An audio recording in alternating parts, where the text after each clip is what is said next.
Hi, it's Marieta. Thank you so much for tuning in. In today's video, I want to talk about how you can move to US with relatively small budget if you were not selected in diversity visa lottery.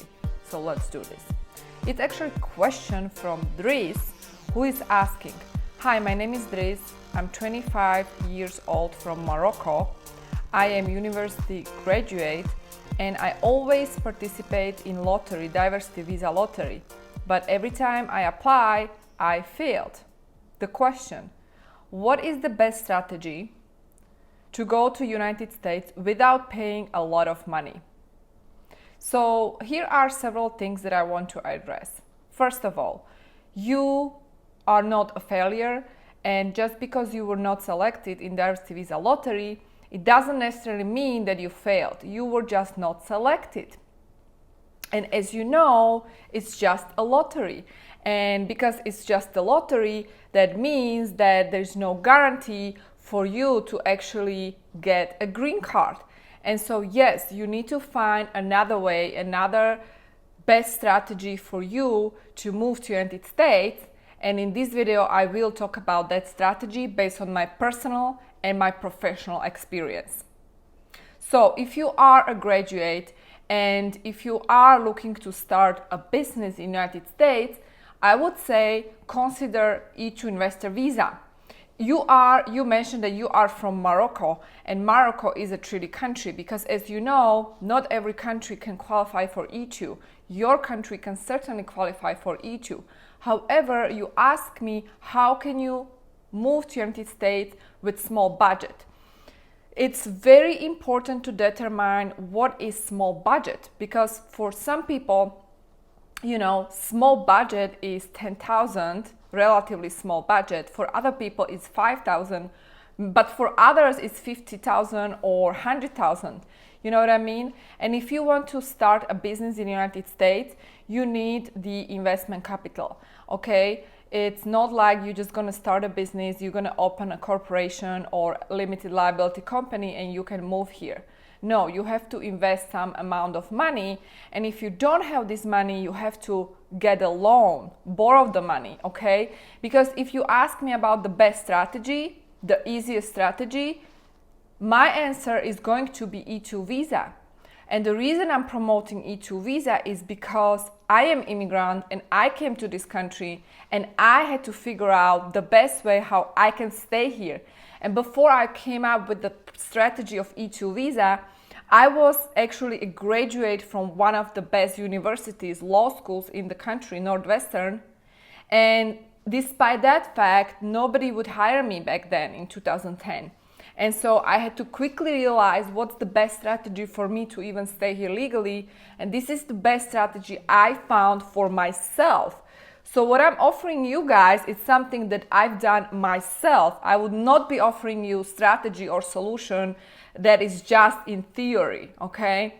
And there is something very important I want to mention because, some people think this is scam, or they just know the EB5 green card and they are not familiar with E2 visa. And because of that, people just know H1B or H1B work visa where you need a sponsor, or EB5 green card where you need to invest at least $500,000. And because of the lack of information, lack of knowledge, they think that this is scam. And honestly, because of that, I'm also doing these videos to educate you guys. Okay, so back to your question, Dries. If you want to come here, the best strategy, in my opinion, is E2 visa. Unless you want to go back to school. If you want to go back to school, then I would consider maybe student visa, and later you can change the status if you get a loan, if you get the money, if you have the business idea, and then you can get the E2 visa.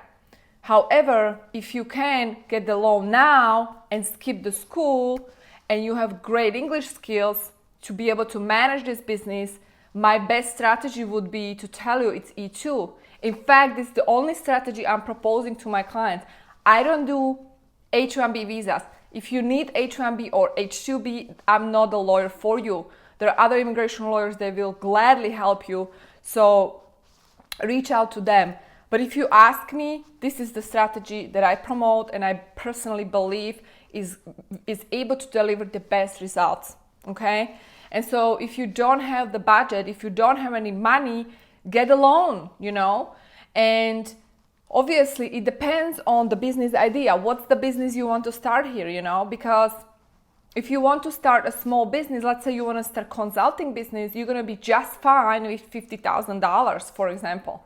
But if you want to start a restaurant, maybe you will need 200,000, okay? And so it depends on the particular business model that you want to start. And another advice I can give you, an honest advice, this is not for everyone, okay? There are certain people who don't want to do business or who are not entrepreneurs, and that's fine. But I personally, honestly believe that this is the ultimate strategy if you are entrepreneur or if you want to become entrepreneur. And obviously there are risks involved, but you're gonna take a risk even if you're gonna get an employer, okay? Because even if you get an employer, and by the way, in order to get the employer, you first of all need to find him. Okay, and second of all, you have to be selected. If we mean the H-1B visa category, you have to be selected, and the only time you can apply is April 1st. And honestly, if you are not, for example, graduate from US university, then it might be rather challenging for you to get the H-1B visa employer. Now, there are other visa types, such as O visa. These are visas for extraordinary achievers, people with extraordinary abilities, whether it's in business, science, art, TV, etc. So if you are one of those people, then by all means you can get O visa. Or maybe there are other visa categories, well, not maybe, for sure there are other visa categories if you are athlete or you know, you are someone who is exceptional in the field. If you're an athlete, you can consider P visa. So really, I mean, there are ways, obviously, but I'm just not focusing on those ways. What I'm promoting, I'm doing the visa for entrepreneurs. And because you are from Morocco, and if you do want to start a business, I would suggest to go with that option. And if you need to improve your English skills, maybe you can consider English as a second language school. That might help you as well to just get the foot in the door and then take it from there, you know, get here on F1 student visa and then later on upgrade or actually change the status. I'm using the term upgrade, but what I mean by that is change the status, okay?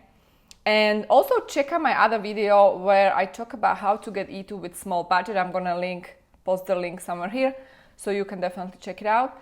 And that will be my advice to you. So if you have additional questions, guys, post them below. And also I do want to invite you for my free webinar where I'm going to discuss details and I'm going to go deeper how you can actually obtain this E2 visa, what are the main requirements, etc. So make sure to sign up for the free webinar below. I'm going to post the link over there. Thank you so much for tuning in. If you are subscribed to my channel, thank you, I appreciate it. And if you're not subscribed, make sure to subscribe so you can receive weekly updates. Thanks for watching and have a great day.